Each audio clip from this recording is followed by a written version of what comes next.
bahagya ang minimum na pasahod sa rehiyon. 14 na piso kada araw na dagdag sa minimum wage ang inaprubahan ng Regional Tripartite Wages and Productivity Board. Ibig sabihin yung mga dating kumikita ng basic pay na 302 pesos kada araw, kikita na po ng 316 pesos. Magsisimulang ipatupad ang wage hike sa November 22. Paalala naman po sa mga kapuso natin na nagabiyahe, lalo na sa mga eroplano, huwag magbiro tungkol sa pagdadala ng bomba. Baka matulad po kayo sa aling ito na hinarang sa airport. Pagbiro po ako ng bomba kasi dalas-dalas po sinabi ako. niyo po ng bomba? Nagbiro po ako. Hindi ko naman po alam ang pagbibiro na may nagano. Tuluyan ang hinarang at hindi nakalipad.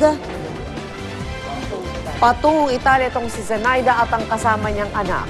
Matapos magbirong may dala siyang bomba. Nangyari po yan nang usisain ang laman ng kanyang bagahe sa final check sa immigration.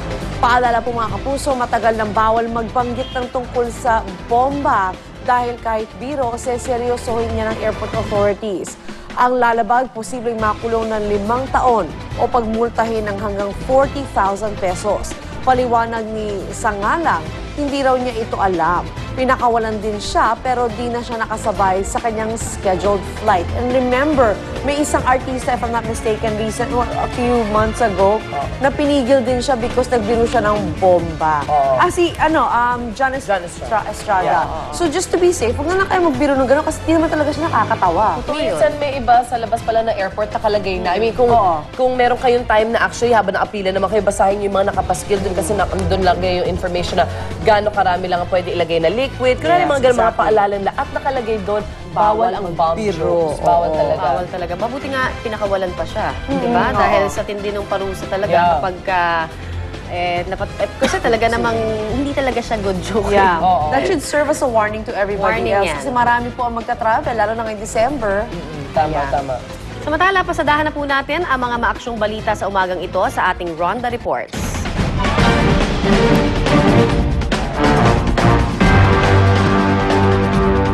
Isang kotse ang tumagilid matapos umanong bumangga sa isang poste sa intersection ng Osmeña Highway at Quirino Avenue sa Maynila. Yan ang Ronda Report ni Cedric Castillo. Cedric? Yes, good morning, Connie. Isang makinis at puting Toyota Camry ang inabutan nating nakatagilid sa intersection ng Osmeña Highway at Quirino Avenue matapos umanong bumangga sa isang poste pasado 1:00 na madaling araw kanina. Wasak ang harapan ng kotse habang naputol naman ang poste ng ilaw na nabangga nito. Ayon sa nakasaksing isang vendor, may motorsiklong iniwasan ng kotse kaya ito nawala ng giya at tuluyan ang sumalpok sa poste. Nag-iisa lang daw ang driver na ayon sa saksi ay nagtamo ng galos sa muka. Agad naman dumating ang mga kasamahan ng tinuturong driver, tumanggi magbigay ng pahayag ang mga ito at agad naman itinakbo sa ospital ang driver. Nahaharap ito ngayon sa reklamong reckless imprudence resulting in damage to property.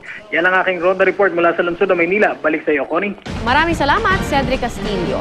3 sasakyan naman ang nagkarambola sa Meralco Avenue flyover sa Pasig.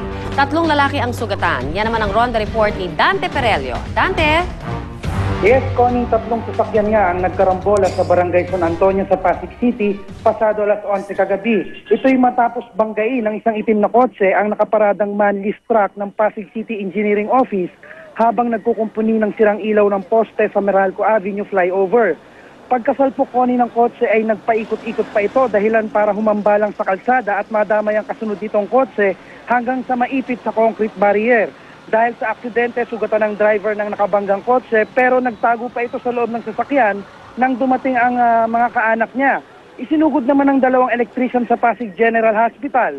Swerte naman na walang tinamong galos o sugat ang driver ng nadamay na kotse. Sa inisyal na investigasyon, Connie, lumalabas na nakainom ang driver at may kausap pa sa telepono nang maganap ang aksidente. Yan ang aking Ronda Report mula sa lungsod ng Pasig. Balik sa iyo, Connie. Maraming salamat, Dante Perelio. Samantala, iniimbestigahan na ngayon ng mga otoridad ang nakawan sa isang review center na nakunan pa ng CCTV camera. Ito po ang video ng nakawan na naganap pasado 7:00 gabi ng Miyerkules. Kita po ang isang lalaki na palakad-lakad pero di naman daw empleyado o reviewee. Sa isang punto may humarang na sa CCTV camera habang dumaraan ang unang lalaki sa video. Yan po yung humarang. Maya-maya pa nagtakbuhan na sila. Natangay daw ng mga ito ang laptop ng isa sa mga instructor. Hinihinalang miyembro sila ng salisigang. Ayun pala ang Kitang-kita naman ang mukha niya talaga. Buti na lang din at ang laking tulong ng CCTV talaga eh. Actually. Ano ba yun? Tapos yung tape, padami ng padami yung tape na nai-imbak mo? Sa CCTV, yung Tape ba siya tuloy-tuloy or lang. it's a digital thing? Digital, siya, memory. So, dapat malaki yung parang memory card mo or whatever. Pero ang ganda nun, kasi nakita talaga yung modus kung paano nila ginagawa. Tinatakpan pa nga yung CCTV. Buti na lang, hindi talaga completely natakpan kasi kitang-kita yung mukha pa rin Oo nga, kung alam nila na doon pala yung CCTV, hindi sila, hindi nila naiwas yung... Siguro medyo mataas-taas kasi hanggang dito lang.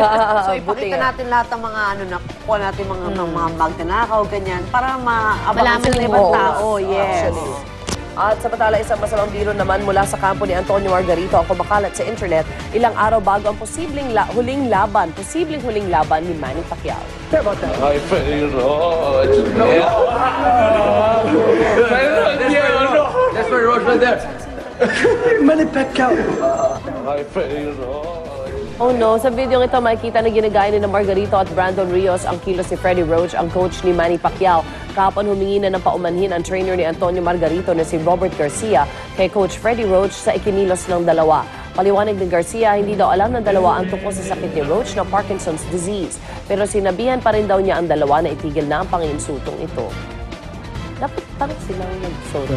This was nothing to do with the disease that Freddie Roach has. We know it's something that we don't wish to nobody. I would never allow that in my gym. That I want everybody to know.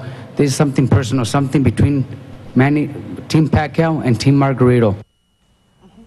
At tila hindi naman nagpa-apekto sina Pacquiao at Margarito na humarap sa media conference kahapon. Ayon sa dalawa, nakatutok na raw sila sa laban. Kapwa umaasa sina Pacman at Tijuana Tornado na mabibigyan nila ng kasiyahan ang kanilang fans.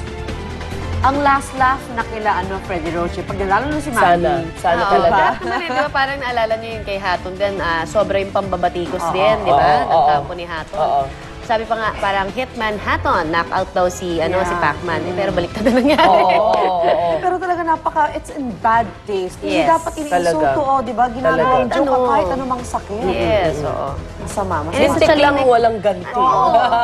Talo sila, lame tumawa excuse tayong pati lahat. yun na hindi nila alam ang tungkol sa Parkinson's. Yeah. Even if somebody's just doing that, yung kung di ba? sarili lang siya, still, you're not supposed to insult anyone. Samantala, nasa Japan na ngayon si Pangulong Noynoy Aquino para dumalo sa Asia-Pacific Economic Cooperation Leaders Meeting o APEC. Tumulak siya patungo doon kahapon kasama ang kanyang 51-man delegation.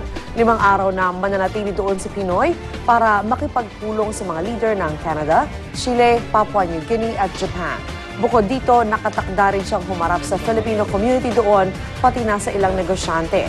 Ayon sa Malacanang, 16.34 million pesos daw ang kabuang gastos ng gobyerno sa 5 araw na biyahe ng kanyang entourage.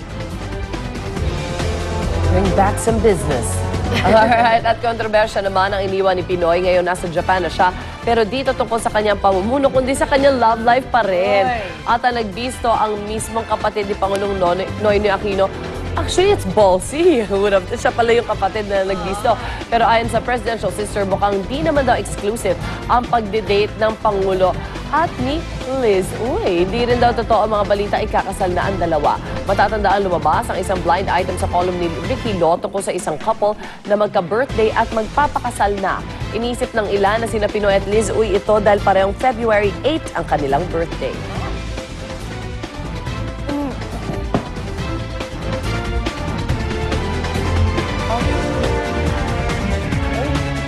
Hindi ko man alam ng girlfriend na pala niya. Nakakagulat na bali.